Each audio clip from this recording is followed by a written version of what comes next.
Progressivement, il y a quelques années, nous nous sommes beaucoup intéressés au sujet de l'énergie, des réseaux intelligents, et nous avons quelque part pris conscience que ce sujet allait devenir absolument structurant à la fois pour les collectivités, mais également pour le secteur du numérique.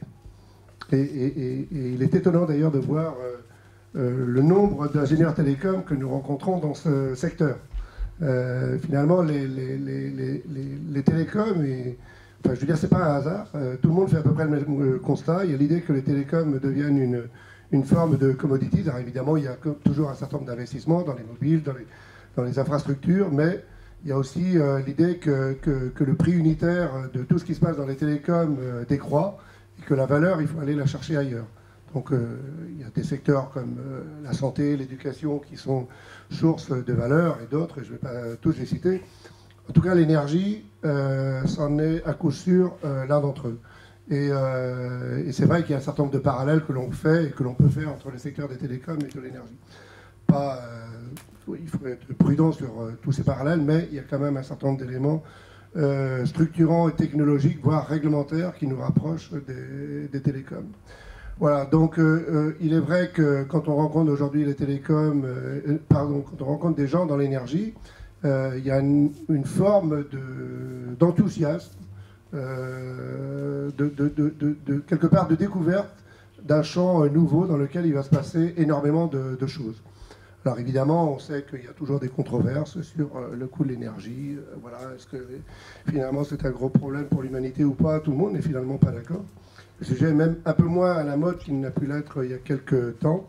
Mais il n'en reste pas moins que le coût de l'énergie, qui lui est structurant en matière économique, on sait de manière incontournable qu'il croît. Voilà. Donc, je vous donne un exemple qui est le fait qu'en France, le coût de production à la sortie des centrales nucléaires, qui est un prix, on va dire, entre guillemets, régulé, est de 42 € le mégawatt. Voilà. EDF vient de signer avec le gouvernement anglais un programme d'énergie nucléaire aussi, où le coût est de 106 €. Voilà. Donc voilà. Et je pourrais vous donner d'autres exemples. Le coût des parcs d'éoliens au large du territoire qui est autour de 280 € le mégawatt. On n'est pas là pour expliquer le pourquoi et pourquoi tout ça se justifie et l'économie de tout ça. C'est simplement pour vous dire qu'il y a une dynamique et qu'aujourd'hui il y a énormément de projets dans le monde entier sur ce qui se passe dans l'énergie. Et le numérique est l'élément probablement le plus peut-être structurant et déstructurant de ce qui est en train de se passer. Parce que le numérique, il y en a besoin partout. Il y en a besoin pour faire face au déséquilibre qu'amènent les énergies ou l'introduction des énergies renouvelables dans le réseau. Et le numérique intervient également dans la fourniture de services à l'usager, l'amélioration de l'efficacité énergétique, voilà. Et des interfaces, des interfaces numériques, il y en aura partout. Et vous savez, dans le numérique, les interfaces, c'est quelque chose d'un peu original parce que dès qu'apparaît une interface, il y a toujours quelqu'un pour dire moi, je pourrais me brancher là parce que je pense que je vais amener un service meilleur que celui qui est en place. Pour moi, c'est quelque part même l'élément moteur à la fois déstructurant, mais peut-être structurant de nouveaux modèles de ce qu'apporte le numérique. Voilà, et finalement, nous, on s'est lancé un peu à corps perdu dans cette aventure des réseaux intelligents. Et finalement, on s'est fait rattraper aussi par le sujet des villes numériques, qui n'est pas un sujet nouveau en soi, c'est-à-dire que le sujet des smart cities, pour ceux qui ont été familiers de programmes européens, on l'a connu à la fin des années 90. Probablement, les technologies n'étaient pas forcément totalement matures. Et donc le sujet s'est un petit peu perdu dans des groupes de travail, dans des projets finalement qui intéressaient qu'un nombre limité de personnes. Finalement, c'est un peu quand même grâce à IBM et Cisco que ce sujet est revenu à l'ordre du jour aux États-Unis et qu'il y a une vague de fond un petit peu et qui prend un petit peu toutes les collectivités dans le monde entier et tout le monde veut être ville intelligente sans forcément savoir ce qu'il y a derrière. J'étais récemment en Chine où vous avez à Shanghai un programme très structuré de ce qu'ils veulent faire. Ils veulent faire des grandes choses. Voilà. et avec énormément d'argent. Donc il y a une vingtaine de villes, on va dire, qui ont été labellisées villes intelligentes en Chine, mais il y en a 200 qui attendent derrière. Tout le monde veut être ville intelligente. Donc autant Shanghai sait ce qu'elle veut faire, autant d'autres villes, vous les interrogez, et ils imaginent des parcs technologiques, et en gros, il y aura IBM dedans, ou des entreprises de ce type, et elles pourront être qualifiées de villes intelligentes. Enfin, je simplifie, mais c'est quand même parfois un petit peu ça. En tout cas, on retrouve cette composante énergie au cœur de ces problématiques. Et c'est ce qui m'a encouragé un petit peu à proposer le cas de la Bretagne, mais plus généralement de faire en sorte que ce sujet Smart Energy soit au cœur soit l'un des piliers de la démarche de Futuring Cities. Nous avons, avec la région Bretagne, conduit une étude sur la stratégie Smart Grid, et la région Bretagne est également un cas, est particulièrement un cas intéressant. Je vais laisser Alain je ne vais pas le présenter comme le spécialiste du sujet, parce que Alain vient d'arriver à Bretagne Développement Innovation. Donc il prend en main le sujet, sa responsabilité, mais c'est bien lui qui représente aujourd'hui la démarche de la région dans ce domaine. Et ce qui est intéressant, c'est bien aussi, et par rapport au sujet qui nous intéresse, c'est qu'Alain soit à la fois responsable de cette filière numérique et de cette filière énergie. Et ça reste assez peu commun, trop peu commun ou trop peu courant en France. J'avais animé il y a quelques mois une table ronde avec le ministre suédois de l'énergie et du numérique. J'avais trouvé ça assez significatif. Je ne connais pas d'autres exemples en Europe. Voilà. En tout cas, ça me semble porteur d'une dynamique très vertueuse. Voilà. Merci Hervé. Je pense que ça fait du sens d'avoir quelqu'un qui s'occupe à la fois de l'énergie et du numérique. Ce sont deux des technologies les plus diffusantes qu'on retrouve absolument partout.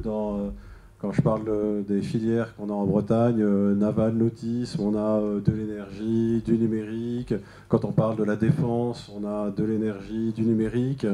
Et dans à peu près toutes les filières, à la croisée de ces filières, on retrouve l'énergie et le numérique. C'est peut-être ça qui a donné l'idée, c'est peut-être que je suis responsable du pôle de technologie diffusante, on va appeler ça comme ça au sens large.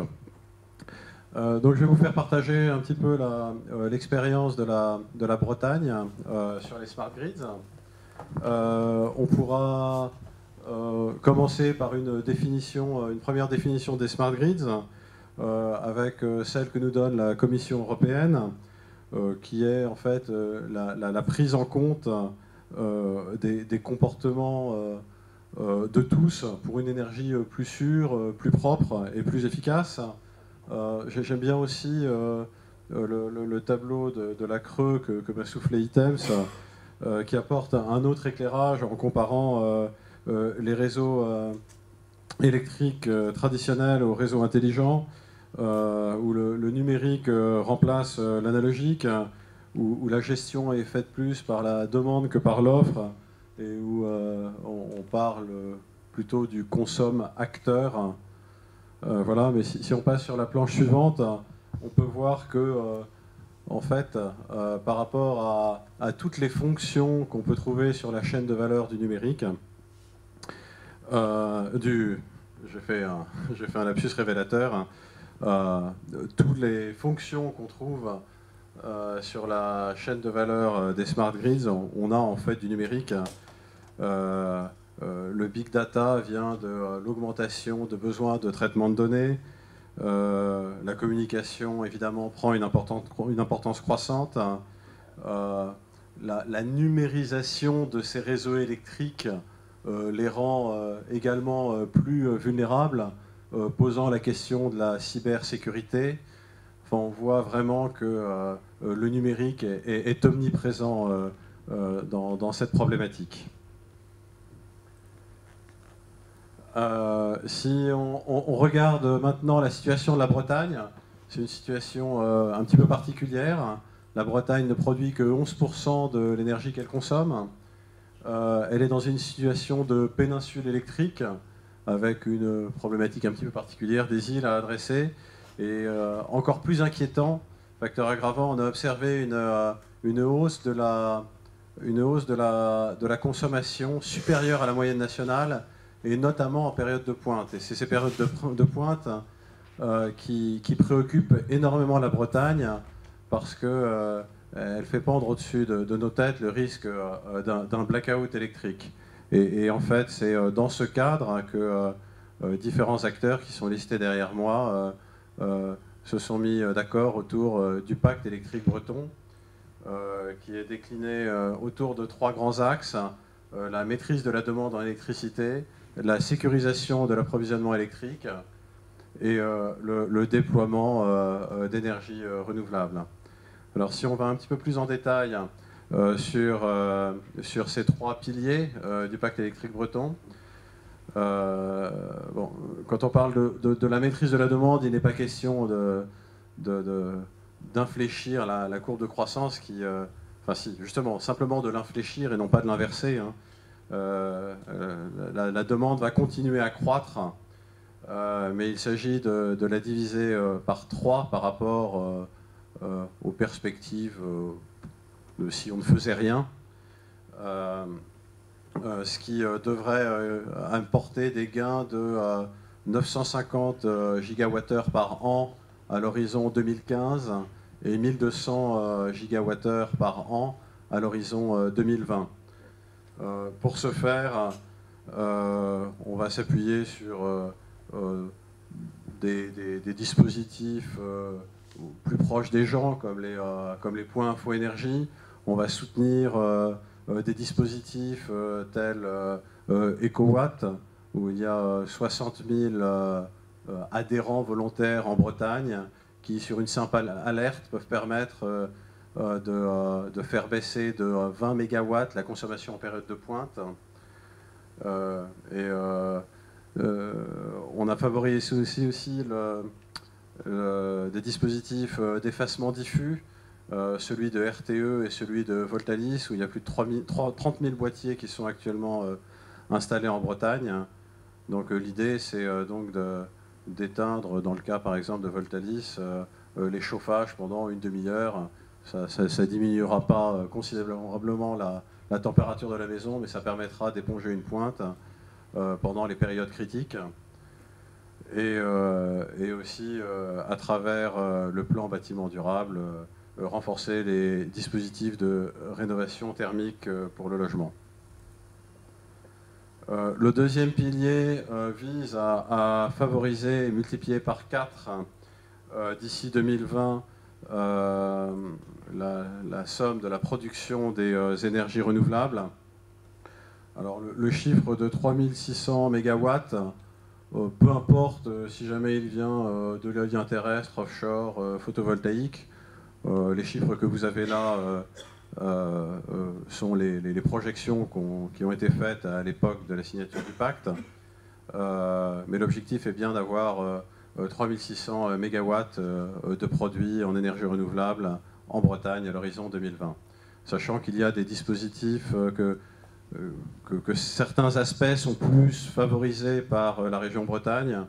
On pense en particulier à l'éolien offshore, à la méthanisation, et la région Bretagne a aussi un fonds d'investissement spécifique, ELAN, qui vise à développer les énergies renouvelables.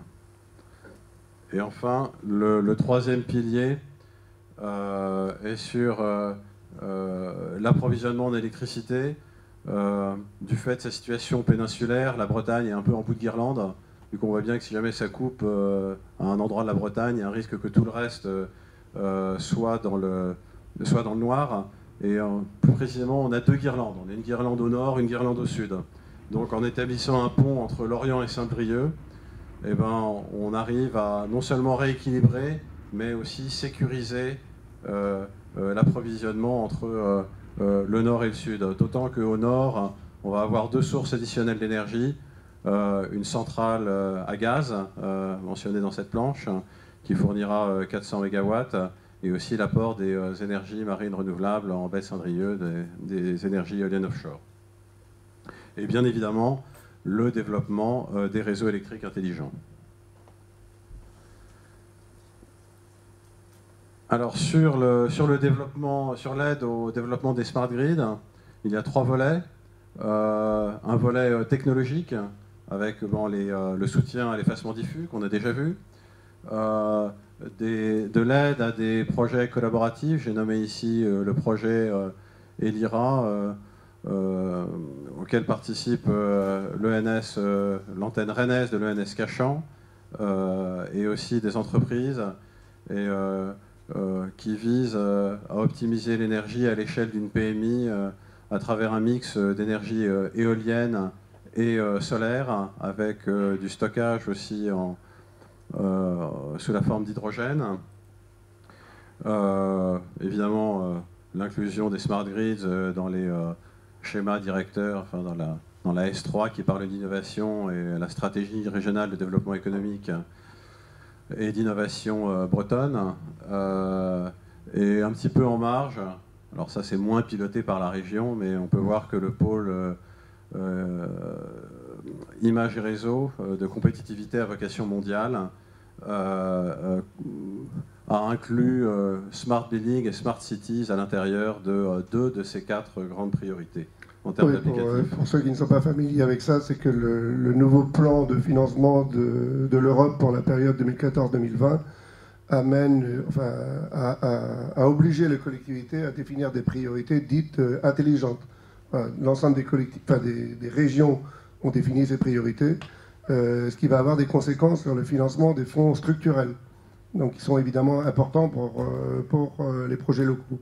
Donc un nombre limité finalement de régions ont mis l'énergie dans les priorités ou les smart grids, voilà, de la même manière que le numérique n'est pas non plus forcément dans les priorités.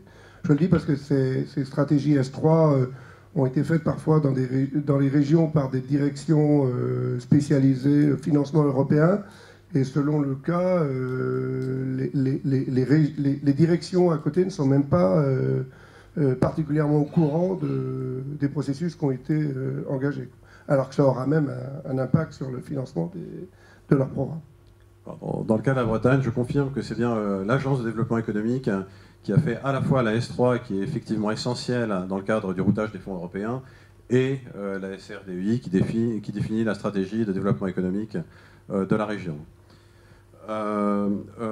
Concernant donc premier volet, donc déploiement des technologies, l'accompagnement des territoires, on y reviendra après, et le troisième volet, c'est le volet économique, avec la volonté de développer, à travers l'agence que je représente, une filière industrielle dans les smart grids. Dans les smart grids, on a commencé par une cartographie des acteurs. On a parlé de l'étude réalisée par ITEMS pour BDI, et on en est actuellement au stade de l'élaboration d'une stratégie de filière et d'une feuille de route.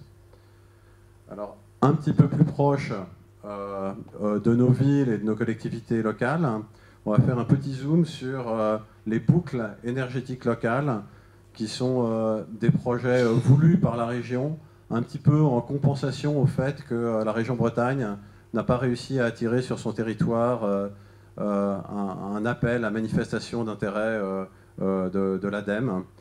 Donc ça s'est transformé en une politique volontariste de la collectivité territoriale Bretagne pour faire éclore des projets avec un objectif double, qui est l'appropriation par les territoires ou les collectivités de la problématique énergétique, et la coopération entre ces mêmes territoires et les entreprises qui sont sur leur territoire. 8 projets ont vu le jour entre 2012 et 2013, et 4 projets sur lesquels nous reviendrons très brièvement concernent des villes que j'ai cru mettre en avant compte tenu du titre de cette assemblée, qui est Futuring Cities. Un nouvel appel à projet devrait compléter un petit peu l'ensemble des expérimentations et se concentrer un petit peu plus sur tout ce qui est véhicules électriques et mobilité et stockage, qui n'a été qu'entreaperçu dans les boucles électriques locales actuelles. Et à terme, l'idée, c'est vraiment de capitaliser sur toutes ces petites expériences territoriales et pour les amener à plus grande échelle à réfléchir à un grand smart grid breton. Donc, par rapport, donc les 4 projets de boucles urbaines sont Brest rive droite. Le problème était qu'il y avait le réaménagement d'un nouveau quartier, le plateau des Capucins, et qui était alimenté par une ligne haute tension 5 MW, et il fallait la faire passer à 7 MW. Donc on avait le choix entre soit changer toute la ligne haute tension, soit eh bien, prendre des mesures pour éviter justement d'avoir à changer cette ligne haute tension. Et c'est donc la deuxième solution qui a été choisie. Et l'idée, c'est d'y parvenir, hein, c'est en cours, hein, via des réseaux de chaleur, une meilleure maîtrise de l'énergie, la cogénération et puis la valorisation des ordures ménagères. Lorient Agglomération parle plus de maîtrise de la demande énergétique. Rennes Métropole, à laquelle participe Télécom Bretagne, est assez complet comme projet, puisqu'il comprend la réhabilitation de logements et de bureaux, l'appropriation citoyenne de l'énergie, en donnant une visibilité à l'ensemble des citoyens sur leur consommation pour qu'ils puissent éventuellement faire évoluer leur comportement. L'expérimentation d'énergie renouvelable sur des bâtiments communaux pilotes et enfin sur les nouveaux quartiers penser différemment l'approvisionnement en énergie.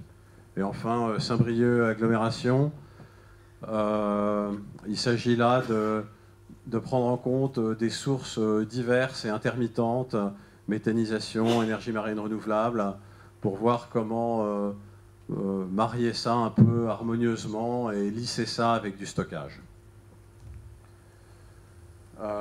Très rapidement, parce que l'horloge tourne, donc l'industrie bretonne des smart grids, rapidement, elle est assez dense, mais si on voit sur la planche suivante, elle est très très focalisée sur le numérique. Alors, dans les acteurs de l'énergie, on retrouve les grands acteurs nationaux, mais il y a un tissu dense de PME qui parle vraiment de numérique au service de l'énergie. Si on parle de la recherche, donc c'est relativement bien réparti sur le territoire avec quand même 2 pôles forts, à Rennes et à Brest. À Rennes, on a principalement l'ENS Cachan, Supélec, qui va traiter principalement de l'aval-compteur, et le nouveau centre de compétences sur les smart grids qui est né d'expérimentation sur le courant porteur en ligne de Télécom Bretagne, en coopération avec Itron et Texas Instruments. Et on peut imaginer que l'IRT Bicom, qui n'a pas ça dans sa feuille de route initiale, et France Énergie Marine, qui doit bien raccorder les énergies marines renouvelables au réseau électrique, vont se saisir et se saisissent déjà des smart grids. Les prochaines étapes, donc, c'est capitaliser sur l'étude ITEMS, avec 17 recommandations pour développer les smart grids en Bretagne, la définition d'une feuille de route avec un pilotage par l'Agence de développement économique sur le volet entreprise, création de filières, et le conseil régional sur la partie portage territorial, le renforcement à travers par exemple le pôle d'action collaborative entre le monde de la recherche et le monde des entreprises, éventuellement l'obtention d'un projet dans le cadre des AMI ADEME. Il y a un projet à Lorient qui est potentiellement repêchable pour la Bretagne. Et donc pour l'agence que je représente, l'objectif ultime, c'est bien d'arriver à créer de l'emploi, de la valeur à travers une filière Smart Grid bretonne. Excusez-moi si j'étais un peu long. Merci Alain. Et ce qui est également intéressant en Bretagne, c'est le lien et le travail assez proche qu'il y a entre la région et les collectivités territoriales. On le voit dans les boucles, mais d'une manière générale, il y a des outils de concertation qui me semblent, à la lumière des expériences que j'ai dans d'autres régions, plus marqués et plus importants. Alexandre, donc ici nous sommes à l'Institut Mines Télécom, et l'Institut Mines Télécom est bien représenté en Bretagne, et précisément à cette frontière entre le numérique et l'énergie. Donc peut-être peux-tu nous dire quelques mots des projets notamment que vous avez pu engager? Oui, merci beaucoup Hervé.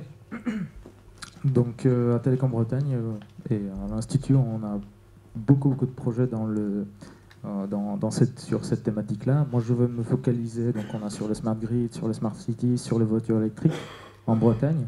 Moi, je veux me focaliser, notamment, je veux mentionner en passant justement le centre de compétences que nous avons sur les Smart Grid, qui est assez important, donc avec Itron, leader mondial. Enfin, c'est le deuxième fournisseur au monde des smart meters et le premier aux États-Unis, et Texas Instruments. Et donc ça, c'est un centre où nous étudions toutes les technologies liées au smart grid, au moyen de faire communiquer les smart meters. Donc ça, c'est un volet qui est assez intéressant, et on peut en discuter après si tu veux. Mais en fait, je voulais élaborer un peu plus sur un autre projet que nous avons, qu'on a monté ensemble avec Rennes Métropole, qui est un projet où on a répondu à un appel sur la boucle énergétique locale. Et donc, c'est le projet qu'on appelle Open Energy Data. Et donc, c'est un projet dans lequel nous allons donner la possibilité aux citoyens de s'approprier la consommation énergétique de leur foyer, et donc d'optimiser la consommation, et voilà, donc de leur permettre de découvrir quels sont les postes qui consomment le plus, et de leur donner des conseils et d'organiser des jeux, et ainsi de suite.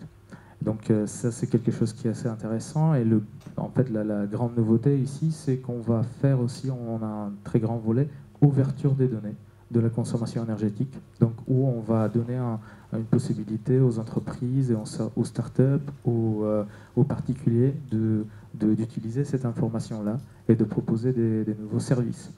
Donc il y a beaucoup de projets comme ça beaucoup de petits tests qui ont été lancés, mais notre ambition, c'est que ça va être vraiment une expérimentation à très grande échelle, donc comparé à toutes les expérimentations qui ont été faites jusqu'à présent. Et donc c'est quelque chose qui est assez novateur comme projet. Donc ici, ce que je tenais en fait à souligner, c'était la démarche qu'on a fait. Donc on a été sollicité par Brendan Catherine, donc c'est quelqu'un de Rennes Métropole, qui est venu. Il a fait un petit tour d'horizon des technologies qui sont développées dans les différentes universités en Bretagne. Et dans les discussions, on lui a exposé les technologies que nous développons de point de vue recherche. Et en fait, il a eu quand même... C'était assez surprenant, donc la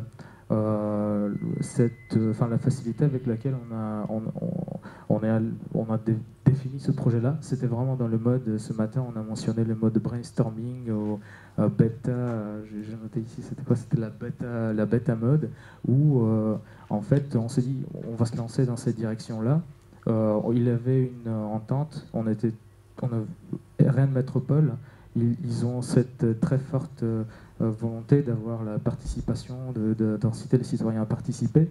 Nous, de notre côté, nous sommes aussi très très ouverts, donc on a le open software, le open source, le open data, tout ce qui est vraiment d'ouvrir les fruits de nos recherches, de faire avancer les standards, de faire avancer les approches. Et donc tout ça, ça a donné à ce projet-là. Donc ce projet où on va donner des équipements, on va permettre aux gens de connaître leur consommation en temps réel, de faire des compétitions. Donc tout ça, ça a été un projet assez intéressant. Donc moi j'ai regardé tout à l'heure, on s'est rencontrés le 15 mars et on a déposé le projet le 15 juin. Donc en 3 mois, on a défini le projet, donc il y avait une énorme volonté. Et donc ça, c'était il y avait beaucoup de questions qui sont restées ouvertes pendant le montage du projet. Et ce qui était très intéressant, c'est qu'une fois qu'on a eu le projet défini, on a eu ensuite un retour très très très positif de la part des entreprises. Et donc très rapidement, on a pu trouver des grands comptes, des grandes entreprises, des PME, des startups qui se sont joints à nous. Et donc c'était justement à cette collaboration entre les collectivités et Télécom Bretagne et à l'Institut qui a permis de faire ça. Et donc notamment il y a énormément de questions technologiques auxquelles il faut répondre, mais il y a énormément de questions sociétales, de point de vue même législatif, comment les gens vont s'approprier la technologie, comment ils vont réagir à tout ça. Donc on a trouvé des acteurs qui vont nous aider.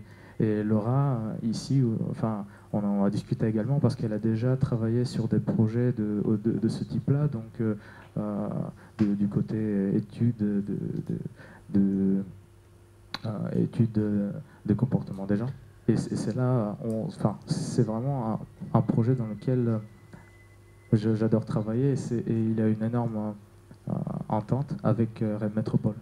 Donc ce projet est un petit peu l'illustration de projets qui émergent finalement assez rapidement, qui se développe dans son concept rapidement, qui agrège des sociétés du numérique, de l'énergie, qui amène l'Institut à collaborer avec la ville. Voilà, donc c'est véritablement, et puis avec l'idée effectivement derrière de la perspective de développement de la filière. C'est ça qui est effectivement très intéressant. Tout à fait, exactement. Donc, ouais, tout à fait. Non, je dois dire d'ailleurs que moi-même j'entends parler dans les meilleurs termes, c'est vrai, de ce qui est fait à Télécom Rennes, Télécom Brest également, sur des sujets un peu différents comme les capteurs ou les données, où on voit également beaucoup de bouillonnement finalement local se produire. Oui, donc du point de vue, Télécom Bretagne, il a 2 campus, un sur Brest, l'autre qui est sur Rennes. Donc moi je travaille à Télécom Bretagne à Rennes. Donc on a une énorme expertise des technologies Internet appliquées pour l'Internet des objets et par extension après sur beaucoup d'autres applications. Donc le smart grid, le réseau de distribution d'électricité, et ainsi de suite. Et on voit en effet qu'on est sur le bon créneau. Donc c'est des technologies. Moi j'ai mon collègue Laurent Toutain qui depuis pas mal de temps mène cette thématique de recherche. Et là en ce moment ça explose. Donc on donne notre apport au corps de standardisation. On discute avec les entreprises autour de nous. Et en fait la chance qu'on a eue de voir ça avec Rennes Métropole, ça nous permet justement d'amener cette technologie-là aux citoyens d'une manière extrêmement rapide, extrêmement directe, et qui va nous permettre à nous aussi, déjà d'être plus visibles, mais en plus d'avoir un retour concret sur tout ce qu'on fait. Donc j'en témoigne aussi, parce que c'est comme ça qu'on se retrouve impliqué dans un projet qui finalement débouche sur une société dans le Big Data avec Télécom Brest, et voilà, où les choses vont aussi assez vite. Une autre dimension de tout cela nous amène ici aux usages. On avait une petite discussion tout à l'heure où je faisais aussi le lien avec ce qui s'était passé dans le numérique, où finalement dans les 10 dernières années, on a beaucoup exploré cet espace intermédiaire entre le monde des technologies et des usages, qui n'est pas forcément un monde facile d'ailleurs dans le numérique, dans l'énergie. J'évoquais notamment, peut-être que Gilles d'ailleurs pourrait aussi en témoigner à sa manière, mais finalement on a dans ce monde un petit peu de la ville durable, l'écocité, la ville intelligente, tout un espace où on a finalement 2 populations. Une population de gens qui se retrouvent plutôt sous le label durable, et on va dire globalement qui va peut-être se méfier du monde des technologies. De l'autre côté, des gens qui imaginent des technologies autour du compteur, des données, et qui n'ont pas fait tout ce chemin qu'on a pu constater encore dans le secteur du numérique, autour du design des usages, des services. Voilà. Et Laure, précisément, travaille un petit peu sur tous ces sujets, enfin pas forcément comme je l'exprime, elle le travaille à sa manière, mais en tout cas, elle est bien au cœur de ces questions de l'appropriation et du développement des usages par le consommateur, le citoyen, qui est le même. Heureusement, cette divergence entre ce que tu dis, d'un côté les gens du développement durable, de l'autre côté les gens du numérique, elle est en train de se réduire progressivement. Elle est plus si nette aujourd'hui. Moi, je représente un peu le côté soft de la science, parce que je travaille dans le département de sciences économiques et sociales à Télécom Paris-Tech.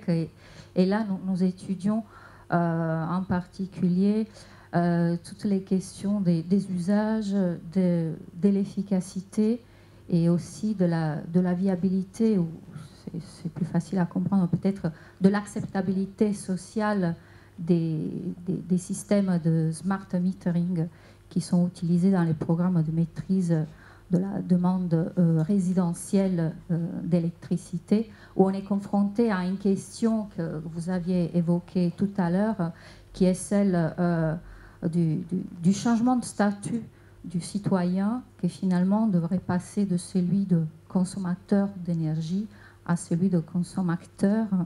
Donc, qu'est-ce qu'il y a derrière ce passage? Quelles sont les clés aussi de ce passage? Parce qu'on imagine qu'il suffit de l'équiper d'un compteur intelligent pour que, du simple fait de voir, d'avoir un retour sur ses consommations électriques, ça puisse l'induire à changer ses pratiques au quotidien. Il est vrai, hein, l'effet des smart meters a été prouvé à travers tout un tas non seulement d'expérimentations, mais des déploiements grandeur nature. Mais il est aussi vrai que l'efficacité de ce qu'on appelle ce feedback informationnel, finalement, elle est de courte durée. Elle est efficace sur un court terme. Elle peut amener à réduire les consommations d'électricité d'un ménage, selon certaines études, jusqu'à 20%.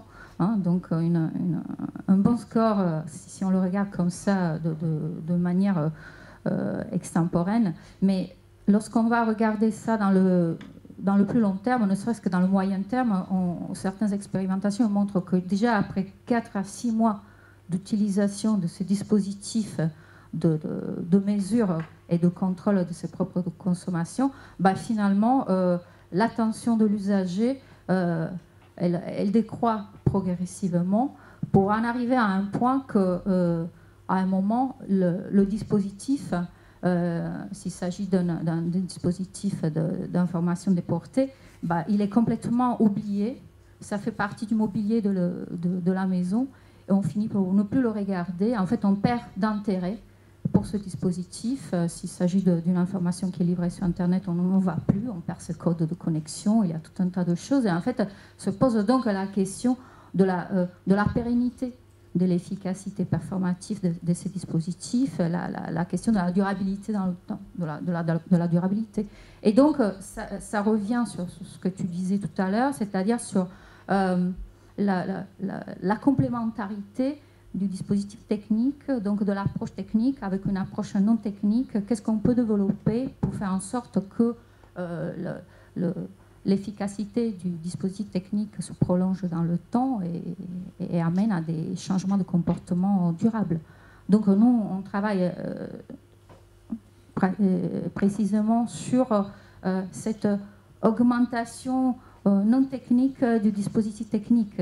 Qu'est-ce qu'on peut développer en tant que sciences humaines et sociales pour faire en sorte que cette information puisse être d'une utilité dans le temps. Et en fait, on a des projets d'expérimentation auxquels on participe, et ces projets portent sur, d'un côté, il y a toute la question du type d'information qu'on livre à l'usager, parce qu'il ne suffit pas simplement de lui dire vous avez consommé tant de kilowattheures, ou vous avez un équivalent facture de tant d'euros pour que ça puisse avoir un effet. C'est particulier, mais c'est la réalité.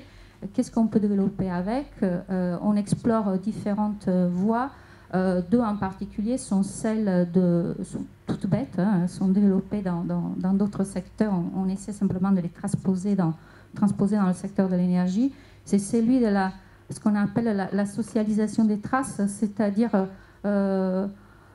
partager ses propres traces de consommation avec autrui au sein d'une communauté qu'il faudra quand même bien définir de manière efficace pour que ça produise les effets désirés. Qu'est-ce que ça apporte lorsqu'on agit en groupe, lorsqu'on agit en collectivité? Qu'est-ce que ça apporte le fait de partager ses propres traces de consommation, avoir accès aux traces des consommations des autres? Première question. Et la deuxième question est celle de la gamification de tout ça, c'est-à-dire de reconnaître d'une part l'effort qui est accompli pour maîtriser ses propres consommations et éventuellement de le récompenser à travers le concours de la collectivité locale qui participe elle aussi à cet effort de maîtrise de la demande d'électricité. Voilà les voies qu'on a. Est-ce qu'il y a des liens dans tout cela avec à la fois peut-être le distributeur, les RDF, les fournisseurs d'électricité, également parce que les collectivités sont représentées aussi dans tout ce sujet-là par la FNCCR, je ne vois plus Jean-Luc qui est caché là, mais voilà, la FNCCR qui représente finalement aussi les collectivités dans toute cette partie de distribution et qui vont être les financeurs, au bout du compte, du compteur. Voilà. Comment est-ce qu'il y a des liens comme ça avec les acteurs qui s'organisent? Là, on a un projet en cours de montage en région PACA, un projet qui s'appelle Premio Plus et qui va répondre à la même AEMI-ADEME que vous avez évoqué tout à l'heure. Et dans le projet, il y a EDF et RDF qui se posent la question justement de l'acceptabilité sociale et des usages du compteur Linky. Hein, dans la perspective du déploiement au niveau national. Donc il y a une expérimentation en région PACA avec le territoire de Fréjus. Et c'est justement EDF qui se pose la question de la rémunération de l'usager, là pas par rapport à l'effort, mais par rapport aux données qui peuvent être prélevées issues des consommations de ménages, et du fait que ces données qui sont produites par l'usager soient après exploitées par des tiers dans le cadre du projet même, mais aussi dans le cadre d'autres projets à venir dont on ne connaît pas ni les tenants ni les aboutissants, ce qui pose des questions d'actualité qui sont les questions du big data par exemple. Je dois dire qu'on a exactement la même problématique en Bretagne. Le 4 novembre, la Creux est venue en Bretagne pour écouter et un petit peu comprendre toutes les initiatives, dont celle que j'ai expliquées précédemment. Et une des plus grosses récriminations de ces collectivités, c'était l'accès aux données. Alors, c'est soit la frilosité de RDF pour donner accès à ces données, soit... et qui s'abritait derrière des questions de confidentialité. Et c'était vraiment un point très très sensible qui était omniprésent dans toutes les conversations qu'on a eues.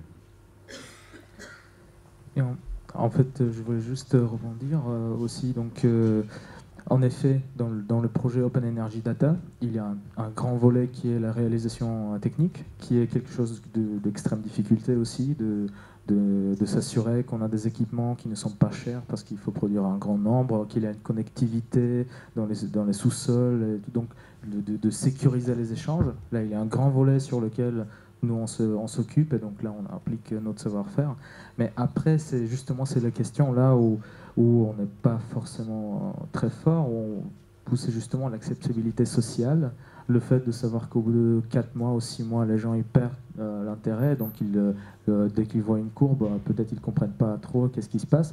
Et donc là, c'est justement notre collaboration future avec l'ERA, où on va définir des moyens de rendre ça plus, à plus long terme, donc de garder l'attention des gens. Mais aussi, ça c'est le volet très important de Open Data, donc de Open Energy Data, qui va permettre à n'importe quelle entreprise, à n'importe quel chercheur d'exploiter ces données-là. Et donc là, c'est justement les travaux en amont qu'on va faire pour les questions légales. Donc justement, comment on va ouvrir ces données-là. C'est des questions qui sont très sensibles. On ne peut pas donner justement comme ça la consommation de chaque personne sur Internet, parce qu'après, il y a tout un tas de problèmes qui peuvent arriver. Là, la chose la plus simple, c'est on sait quand la personne n'est pas à la maison, on peut aller à la cambriolette, mais ça c'est la chose la plus simple. Et du coup, tout ça, ça fait partie de notre projet. Et donc là, on va avoir 1 an pour développer pour répondre à toutes ces questions. Et on a des entreprises justement qui font du big data et des gens qui font de la sociologie avec qui on va étudier ces questions-là. Et je voulais juste revenir que sans REM Métropole, donc sans le soutien de REM Métropole et sans l'impulsion aussi qui était derrière la boucle énergétique locale, je pense que le projet n'aurait pas été possible. Donc là, je pense que c'est extrêmement important justement cette collaboration entre notre institution, donc Télécom Bretagne et l'Institut Télécom, et les collectivités. Rebonjour, Jean-Luc Salaberry de la FNCCR. Effectivement, à travers les compétences qui irriguent nos services et nos adhérents, qui sont les compétences de l'énergie en général, donc gaz, électricité, éclairage public, ENR et autres, de l'eau, donc de l'environnement, eau, assainissement, eau pluviale aussi, les télécoms, évidemment. Donc on est au cœur de ces problématiques justement de gestion des données. L'étude qu'on a réalisée cette année, je proposerai peut-être à Francis d'ailleurs de lui envoyer le document électronique et de pouvoir le diffuser à tout le monde de manière à ce que j'ai pas besoin à la limite de le déployer. Je crois que c'est un document qui est à lire. Il a été fait par 2 très bons cabinets d'études en copilotage avec évidemment des adhérents de la FNCCR, et ça a été une bonne affaire d'avoir mené un comité de copilotage, parce que sont remontés à travers ces comités de pilotage, donc participatifs en quelque sorte, des tendances lourdes qu'on n'avait pas vues initialement, et notamment la notion de sécurité vis-à-vis de l'usager, alors ça a été accentué évidemment par l'actualité, avec toutes les écoutes sur les réseaux sociaux qui ont irrigué un petit peu tous les articles avec la NSA et autres. Mais on a bien conscience maintenant, à travers cette étude au sein de la FNCCR, que si on croise toutes les données dont on a la charge, on est capable probablement d'apprendre des choses sur les gens qu'eux-mêmes n'ont pas conscience. Et vous voyez toute l'importance, effectivement, de ce sentiment, de savoir plus de choses sur les gens qu'eux-mêmes n'en savent sur eux-mêmes. Et ça, c'est quelque chose de nouveau, c'est presque une arme, d'un point de vue militaire, je dis. Donc on a besoin, évidemment, de contrôler ce système démocratiquement, citoyennement, et donc la nécessité, effectivement, que l'usager soit acteur de ce dispositif est indispensable. Et pour nous, on pense que tout ça rentre dans une espèce de boucle démocratique qui fait que forcément, derrière le citoyen, parce que le citoyen, on lui donne beaucoup de force et beaucoup de puissance, mais il est manipulable aussi, le citoyen. Donc c'est toujours un rapport de force entre la prise de conscience et puis la capacité à être manipulé. Et donc la représentativité aussi électorale a cet avantage d'être un peu souvent le compromis des décisions qui ne sont pas toujours faciles à prendre, surtout en matière de sécurité. Donc on pense que la collectivité territoriale est probablement le lieu neutre où la gestion des données, au sens large du terme, pas que open data, toutes les données, doit pouvoir se faire. Et c'est là probablement où le croisement de ces données doit apporter une valeur ajoutée, une plus-value, en quelque sorte, d'intelligence, mais qu'elle doit être neutre, cette plus-value, quitte ensuite à en faire profiter au maximum de gens, soit d'un mode open data ou soit un mode commercialisation ou autre. Ça reste encore ce que vous avez négocié avec à définir. Alors, premier effet de cette étude, sans rentrer dans les détails de l'étude, c'est qu'évidemment, on a pris conscience que dans tous les contrats publics, il fallait qu'il y ait un chapitre, pas juste un paragraphe, un chapitre gestion des données. Sur la gestion publique des réseaux d'énergie, sur la gestion publique des réseaux d'eau, donc la télérelève par exemple, ce que vous évoquiez madame, toute la télérelève qui concerne les déchets, l'eau, l'énergie, évidemment, dans tous ces contrats publics, il doit y avoir un chapitre entier sur la gestion des données et sur qui maîtrise cette donnée, qui doit l'avoir, sous quelle forme, enfin voilà. Il ne faut pas rentrer uniquement dans la philosophie, mais aussi dans les parties techniques. Hein. Quel modèle, quel type de fichier électronique, enfin voilà. Il faut rentrer véritablement dans le dur. Parce qu'évidemment, dans les contrats de concession qui durent 10, 15 ans, 20 ans, une fois qu'on l'a négocié à un moment donné, pour le renégocier ensuite, c'est difficile. C'est même quasiment impossible. Il faut que ce soit un rapport de force politique quasiment du type nouveau texte de loi qui viennent perturber les contrats existants. Donc, premier enjeu, rediscussion donc des collectivités grâce à cette étude pour nous, hein, des grands contrats, et notamment le contrat de l'électricité, hein, puisque nous sommes dans une période d'avenant avec ERDF.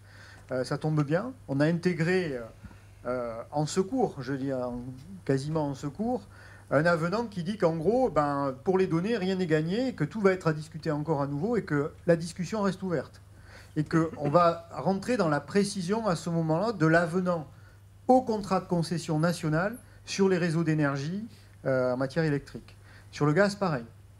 Ça, c'est les premiers éléments, évidemment. Et donc, qu'est-ce qu'on voit pointer derrière? C'est qu'effectivement, si on négocie dans ces contrats